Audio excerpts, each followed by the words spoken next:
عليه ونعوذ بالله من شرور أنفسنا ومن سيئات أعمالنا من يهده الله فلا مضل له ومن يضلله فلا هادي له ونشهد أن لا إله إلا الله وحده لا شريك له ونشهد أن سيدنا ومولانا محمدا عبده ورسوله أما بعد معزز حاضرین، آج کا دن بڑا مبارک دن ہے، جمعے کا دن ہے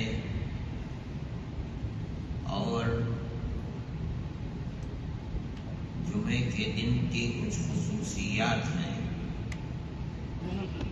مومن کے لیے ہمیشہ ان خصوصیات کے اوپر نظر رکھنا بہت اہم چیز ہے۔ ان میں سے ایک بہت بڑی چیز یہ ہے کہ نبی کریم علیہ السلام جن کا احسان ہمارے اوپر اللہ کے بعد سب سے زیادہ ہے، وہی ذات والا صفات ہے جس نے ہمیں اللہ کی رحمت اور اس کی عنایت کا راستہ بتلایا ہے۔ وہی وہ ذات گرامی ہے جس نے ہمیں فکر آخرت کی تلقین فرمائی ہے۔ وہی ذات گرامی ہے جس نے ہمیں جنت کا راستہ دکھلایا ہے، یعنی اللہ کی رحمت کا راستہ دکھلایا ہے۔ اس کا حق ہمارے اوپر اللہ کے بعد سب سے بڑا حق ہے۔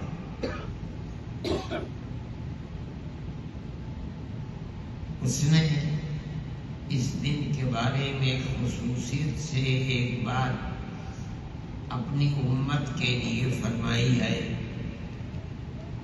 کہ آج جمعے کے دن جو تمام دنوں کا سردار ہے، ہمیں اس نے تلقین کی ہے کہ آج کے دن تم خصوصیت سے میرے لیے اللہ کی رحمت کی دعا کیا کرو۔ یہ بڑی اہم چیز ہے کہ اس نے اپنی امت سے، اس امت کے لیے خیر کا راستہ رسول نے خود دکھلایا ہے، اس امت سے اللہ یہ فرما رہا ہے کہ تم میرے لیے اس خاص دن کے اندر اللہ کی رحمت کی دعا کیا کرو۔ رحمت کی دعا کا مطلب یہ ہے کہ تم میرے لیے درود پڑھا کرو۔ یہ کلمات اللہم صلی علی سیدنا محمد، اللہم بارک علی سیدنا محمد، یہ در حقیقت ہم جس کو کہتے ہیں درود شریف، یہ در حقیقت اللہ سے دعا ہے کہ اے اللہ ہمارے آقا اور ہمارے سردار حضرت محمد صلی اللہ علیہ وسلم پر، ان کی آل اولاد پر، ان کے صحابہ پر، اے اللہ آپ اپنی رحمت کی سائے کیجیے اور رحمت کی بارش برسائیے۔ یہ مقصد ہے درود کا اور یہ مطلب ہے۔ اسی کو نبی کریم علیہ السلام نے فرمایا اکثروا علیہ الصلاۃ یوم الجمعہ، خاص طریقے پر جمعے کے دن میرے لیے صلاۃ و سلام، میرے لیے درود، میرے لیے دعا۔ نبی کریم علیہ السلام فرماتے ہیں کہ اللہ سے کیا کرو۔ اس دن کی خصوصیات ہیں، وہ خصوصیات جس دن سے اللہ نے زمین و آسمان کو بنایا، چاند اور سورج کو بنایا ہے، اس دن سے اس دن کی خصوصیات ہیں۔ اسی لیے اس کو سید الایام، تمام دنوں کا سردار بتایا گیا ہے۔ یہ بھی ہے کہ اللہ نے حضرت آدم علیہ نبینا وعلیہ الصلاۃ والتسلیم کو اسی دن بنایا، اسی دن ان کے اندر روح ہوگی، اسی دن ان کو جنت میں اللہ لے گیا، پھر اللہ نے ان کو جنت سے اس دنیا میں اتارا، وہ اسی دن آئے۔ پھر اس دنیا کو اللہ جب ختم کرے گا، قیامت آئے گی تو قیامت کا دن بھی جمعے کے دن ہوگا۔ یہ تمام چیزیں ہیں، لیکن ایک بہت بڑی خصوصیت ہے اس کی، جو خدا کی خاص رحمت کی طرف لوگوں کو ہدایت کرتی ہے۔ جب اہل جنت جنت میں پہنچ جائیں گے اور اللہ نے جن خوش قسمتوں کو ایمان کی دولت سے نوازا اور جن خوش نصیبوں کو اللہ نے حسن خاتمہ میں اثر فرمایا، جب وہ خوش نصیب جنت میں چلے جائیں گے تو ہر نعمت جنت کی ایسی ہے کہ نہ ہم نے اپنی آنکھوں سے دیکھی ہے، بلکہ ہمارے وہم و گمان میں بھی دنیا میں رہتے ہوئے نہیں آ سکتی۔ ان تمام نعمتوں کے ساتھ اللہ تعالی یہ فرمائیں گے اہل جنت سے کہ بولو اور کیا چاہتے ہو؟ تو اہل جنت کہیں گے کہ اے اللہ، کون سی نعمت ہے جو ہمارے پاس جنت کے اندر نہیں ہے؟ اللہ فرمائیں گے کہ ہاں، ابھی ایک اور نعمت ہے، اور اللہ اپنے دیدار کرائیں گے۔ فرماتے ہیں کہ اہل جنت کو اللہ کے دیدار کا ہونا، اس دیدار، مبارک دیدار کے لیے جس دن کا انتخاب کیا گیا ہے، وہ دن بھی جمعے ہی جیسا دن ہوگا، دن تو نہیں ہوگا۔ یعنی مطلب یہ ہے کہ چاند اور سورج قیامت کے دن ختم ہو جائیں گے۔ دن اور رات تو چاند اور سورج کی بنیاد پر ہوتے ہیں۔ جب قیامت کے دن سورج ختم ہو گیا تو پھر دن اور رات، حدیث کے اندر نبی کریم علیہ السلام فرماتے ہیں کہ جیسے ہمارے یہاں جمعہ 7-8 دن کے فاصلے پر آتا ہے، اسی طرح اسی فاصلے کے اوپر اگر سورج ہوتا تو آج جمعے کا دن ہوتا۔ اسی فاصلے کے اعتبار سے اللہ تعالیٰ کے دیدار اہل جنت کو اسی دن میں میسر ہوں گے۔ یہ اس دن کی خصوصیت ہے۔ اس مبارک خصوصیت کی بنیاد پر ہمارے آقا اور ہمارے سردار حضرت محمد صلی اللہ علیہ وسلم فرماتے ہیں کہ جب یہ دن آئے دنیا کے اندر، جو دن چلتے چلتے چلتے چلتے جس وقت میں اللہ کے دیدار ہوں گے، جب تم اے میری امت کے لوگ اس دن میں پہنچا کرو تو خصوصیت کے ساتھ میرے اوپر صلاۃ و سلام اور درود کثرت سے پڑھا، جس کا مطلب یہ ہے کہ میرے لیے اللہ سے دعا کیا کرو کہ اللہ میرے درجات کو بلند فرمائے۔ حقیقت یہ ہے کہ اللہ کے یہاں نبی کریم علیہ السلام کے درجات کی بلندی ہماری دعا کے اوپر موقوف نہیں ہے۔ اللہ کو جتنی محبت نبی کریم علیہ السلام سے ہے، اور جو رتبہ اللہ نے ہمارے آقا حضرت محمد صلی اللہ علیہ وسلم کو عطا فرمایا ہے، وہ ہماری دعا کا محتاج نہیں ہے، بلکہ اللہ تعالیٰ نے تو آپ کو وہ رتبہ عطا فرمایا ہی ہے۔ ہم مانگے یا نہ مانگے، لیکن اس امت کے اب تعلق زیادہ سے زیادہ اپنے نبی کے ساتھ ہونا چاہیے۔ کسی امت کا تعلق اپنے نبی سے، کسی نبی کا تعلق اپنی امت سے اتنا نہیں ہے جتنا تعلق اس امت کو اپنے نبی سے ہے، اور جتنا تعلق ہمارے نبی کو اپنی امت سے ہے۔ کوئی امت اپنے نبی کی تعلیمات کو، اس کی کتاب کو، اس کے دین کو، اس کی شریعت کو اس طرح محفوظ نہیں کر سکی۔ اللہ نے جتنی توفیق اس امت کو عطا فرمائی ہے کہ وہ 1400 سال سے اس نبی کی کتاب کو اور اس کی لائی ہوئی شریعت کو محفوظ کر رہا ہے۔ کسی امت کو اللہ نے اس خصوصیت سے نہیں نوازا، اللہ نے اس امت کو نوازا ہے۔ اس کتاب کی حفاظت، ایک کتاب دنیا میں نہیں ہے جو نبی پر اتری ہے، تورات اتری ہے، انجیل اتری ہے، زبور اتری ہے، قرآن میں اس کا ذکر ہے۔ حضرت ابراہیم، حضرت موسیٰ علیہ نبینا وعلیہم الصلاۃ والتسلیم کے اوپر صحیفے اترے ہیں، قرآن کہتا ہے۔ لیکن کوئی امت اپنے نبی کی کتاب کو اس طرح محفوظ نہیں کر سکی ہے جس طرح اس امت نے اپنے نبی کی کتاب کو محفوظ کیا ہے۔ آپ اگر چراغ لے کر ڈھونڈیں کہ یہودی امت کے اندر حضرت موسیٰ کی امت میں، حضرت عیسیٰ کی امت میں آپ کو تورات و انجیل کے حافظ ملے تو آپ کو ملیں گے نہیں جنہوں نے اپنے سینے میں پوری کتاب کو محفوظ کر رکھا ہے۔ لیکن اللہ نے اس امت کو وہ تعلق اپنے نبی کی کتاب سے عطا فرمایا۔ ساری دنیا کے اندر اگر آپ گننا چاہیں تو گن نہیں پائیں گے کہ کتنے وہ امت کے لوگ ہیں جنہوں نے قرآن کو اپنے سینے کے اندر محفوظ کر لیا ہے۔ اس کی تلاوت کرنا، اس کو پڑھنا، اور یہی نہیں ہے، آپ اگر دیکھیں اپنی نمازوں کو تو آپ رکوع کے اندر پڑھتے ہیں سبحان ربی العظیم۔ آج سے نہیں، 1400 سال سے ہر امتی یہی پڑھتا ہے جو رسول اللہ صلی اللہ علیہ وسلم پڑھا کرتے تھے۔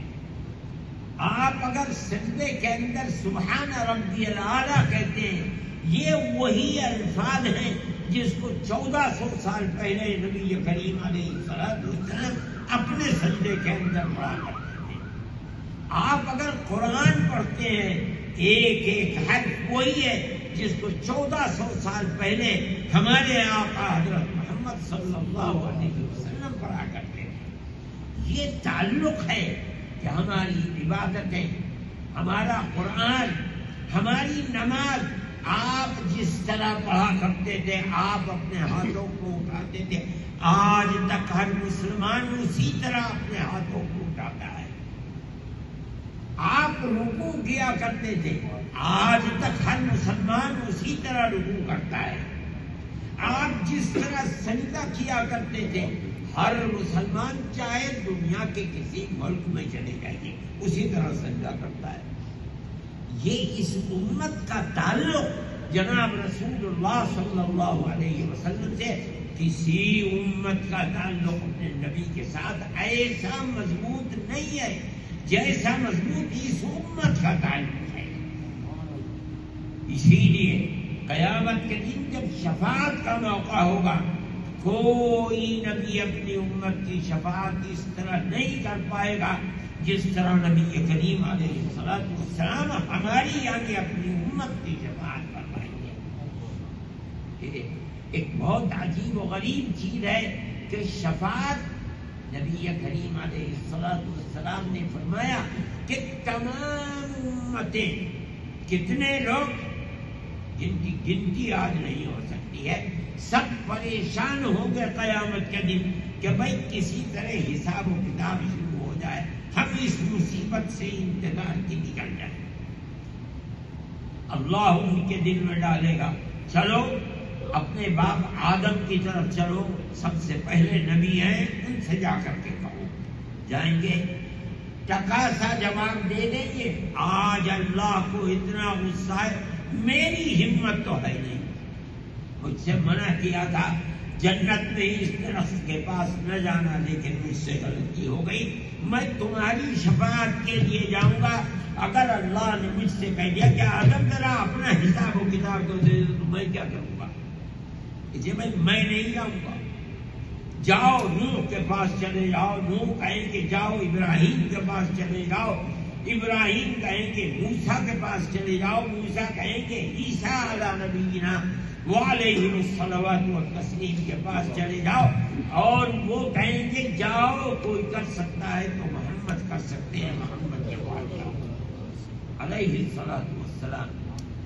نبی کریم علیہ الصلوات والسلام شفاعت فرمائیں گے، مگر جو بات سوچنے کی ہے، دیکھنے کی ہے، یہ تمام امتیں جو آدم سے لے کر حضرت عیسیٰ تک گئی تھی، اور آخر میں ہمارے آقا علی نبینا علیہ الصلوات والتسلیم آپ جو فرماتے ہیں حدیث کے اندر، وہ یہ فرماتے ہیں کہ میں جاؤں گا اور میں اللہ کے دربار میں سجدے میں پڑ جاؤں گا، اللہ ایسی حمد و ثنا اپنی تعریف میرے دل پر اتارے گا، میرے دل و دماغ پر، جو اس سے پہلے کبھی کسی نے اللہ کی تعریف نہیں کی ہوگا، اور اس تعریف کا اثر یہ ہوگا کہ اللہ کا غصہ ٹھنڈا ہو جائے گا، غصہ ٹھنڈا ہو جائے گا۔ اب فرمائیں گے محمد سر کو اٹھاؤ، مانگو کیا مانگتے ہو، جو مانگو گے دیے جاؤ گے، سر تعطى، شفاعت کرو، جو تم شفاعت کرو گے اسے قبول کیا جائے گا۔ اب دیکھیے آپ فرماتے میں سر اٹھا کے کہوں گا یا رب امتی یا رب امتی، لائے تو ہیں سب بلا کر کے، اللہ کا نبی جو سب سے پہلے شفاعت کرے گا وہ اپنی امت کی جماعت سے، اے اللہ ان کے لیے راستے کو آسان فرما دیجیے اور حساب و کتاب دیجیے۔ یہ اللہ کے نبی کی محبت اور تعلق ہے اپنی امت کے ساتھ، یہ تعلق چاہتا ہے ہر امتی کو رسول اللہ صلی اللہ علیہ وسلم کے ساتھ محبت ہونی چاہیے۔ محبت کا یہ مطلب نہیں ہے کہ آدمی نماز پڑھ لے اور محبت نہیں ہے، محبت کا مطلب یہ ہے کہ آدمی امتی اپنی سیرت اور اپنی صورت پوچھ کر کے، پڑھ کر کے، لوگوں سے جان کر اپنی سیرت بھی رسول اللہ جیسی بنائے، اپنی صورت بھی رسول اللہ جیسی بنائے۔ یہ ہے تعلق اور محبت کا میرے بھائی، آج کا دن یہ خصوصیت کا دن ہے، ہمیں اور آپ کو سب کو سمجھنا چاہیے، سوچنا چاہیے، اپنی زندگی، اپنی سیرت، اپنا کردار، اپنا کمانا، اپنا خرچ کرنا، اپنی زندگی کا گزارنا، اپنی اولاد کو راستے کے اوپر لے کر چلنا، خود راستے پر ہر چیز جان کر، پڑھ کر، معلوم کر کے اپنے محبوب حضرت محمد صلی اللہ علیہ وسلم اور آپ ہی کے لیے دعا زیادہ سے زیادہ کرنی چاہیے۔ دعا کا کیا مطلب ہے؟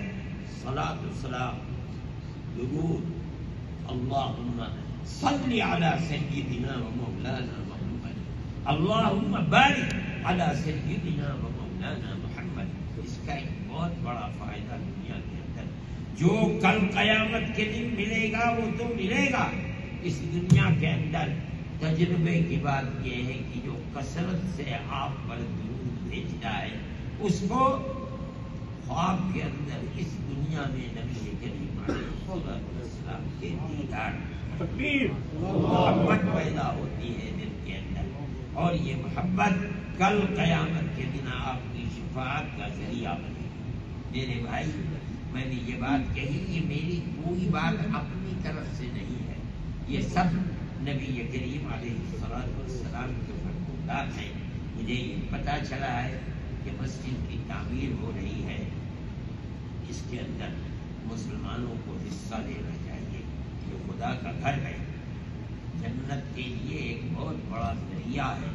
نبی کریم علیہ السلام نے فرمایا ہے کہ من بنا للہ بیتا بنى اللہ لہ بیتا فی الجنۃ، جس نے اللہ کا گھر دنیا کے اندر بنایا ہے، اللہ اس کا گھر جنت میں بنائے۔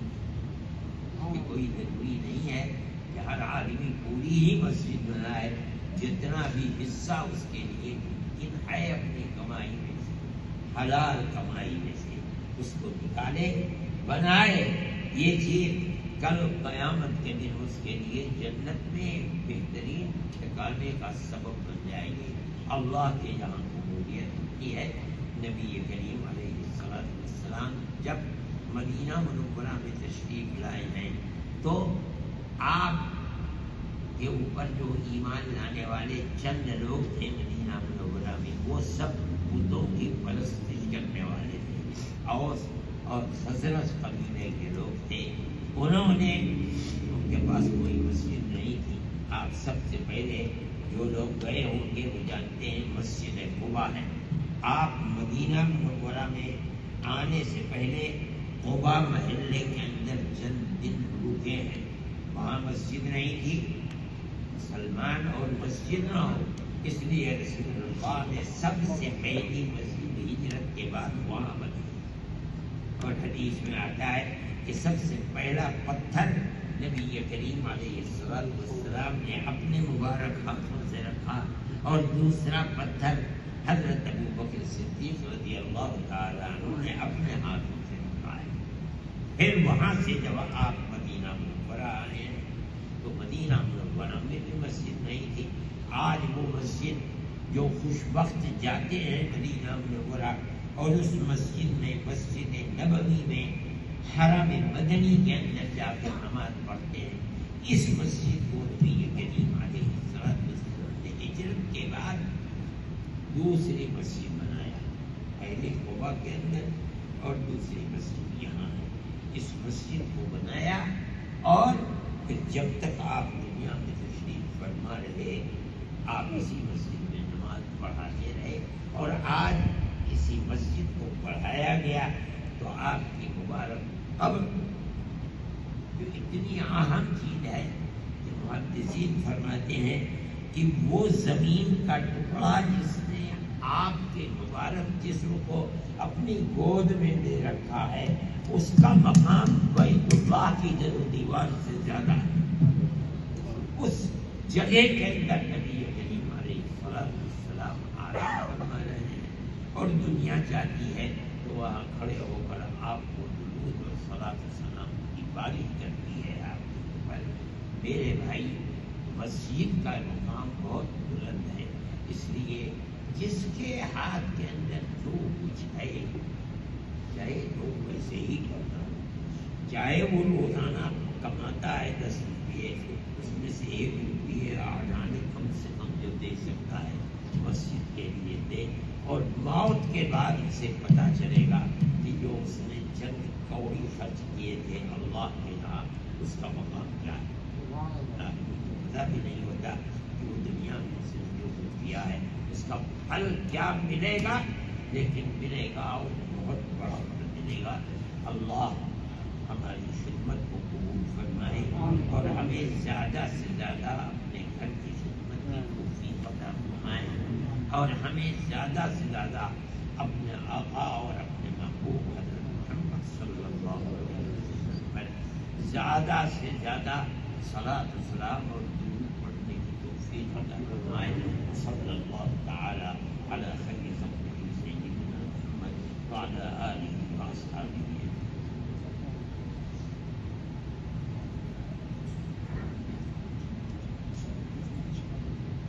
آپ لوگوں کو دیکھ رہے گئے بجے نماز